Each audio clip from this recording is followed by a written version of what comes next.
来看韩国药厂甲咱台湾的国家卫生研究院合作，以中药纳米地黄丸咖喱枸杞调整比例做出来的中药复方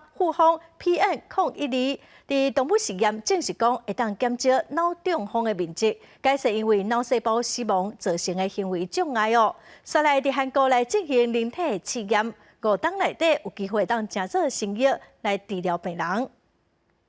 10月1号，伫治疗武汉肺炎有真好的效果，甲汉医老药啊摕来新应用，变做是种趋势。有韩国药厂看中台湾的研究实力，和台湾国家卫生研究院进行合作，甲汉药英国摕来保肝养生的纳米地黄丸咖喱枸杞，而且调整比例了后，号名做 PM012。研究团队指出，这项汉药复方经过动物实验，发现讲会当减少脑部血管脱掉的面积，会当改善欠血性脑中风以及中风所引起的行为障碍。这个方子应该对它后面神经功能要恢复，比如说中风之后有一些行动上的问题啊。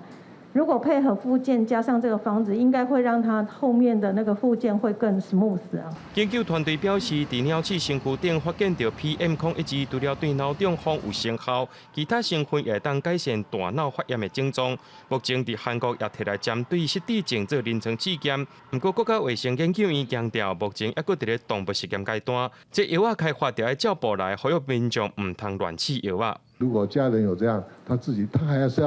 还是要去看我们的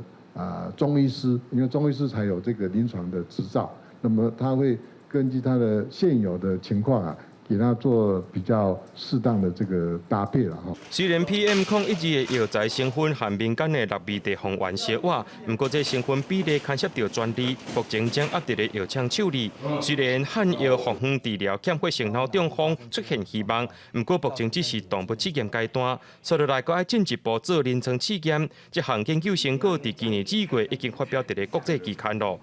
记者林学凯台北采访报道。